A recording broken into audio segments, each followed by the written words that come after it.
திரி, எண்ணெய், விறகு, இது எதுவுமே இல்லாம ஒரு நெருப்பு பல 1000 வருஷமா தொடர்ந்து எரிஞ்சிட்டு இருக்குன்னு சொன்னா நம்புவீங்களா? இது ஹிமாச்சல பிரதேசத்தில் இருக்கிற ஜுவாலாதேவி கோவில். இங்கே எந்த சிலையும் கிடையாது. பாறைகளுக்கு நடுவுல இருந்து வர்ற 9 நீல நிற ஜூவாலைகளைத்தான் மக்கள் தெய்வமா வழிபடுறாங்க. புராணங்களின்படி தட்ச யாகத்துக்கு அப்புறம் சதிதேவியின் உடல் பாகங்கள் சிதறிய போது அவங்களோட நாக்கு விழுந்த இடம்தான் இது. அதனாலதான் இங்க நெருப்பு வடிவிலேயே தேவி அருள் பாலிக்கிறாங்க. முகலாய மன்னர் அக்பர் இந்த நெருப்பை அணைக்க எவ்வளவோ முயற்சி செஞ்சாரு. கால்வாய் வெட்டி தண்ணீரை ஊத்தினாரு. பெரிய இரும்பு தட்டுகளை வச்சு மூடினாரு.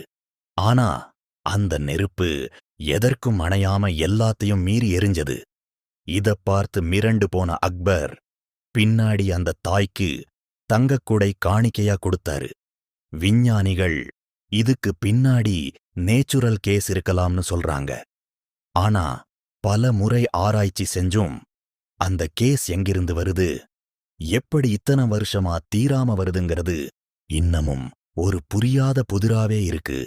இது அறிவியலா இல்ல அம்மனின் அற்புதமா? நீங்க என்ன நினைக்கிறீங்க? கமெண்ட்ல சொல்லுங்க.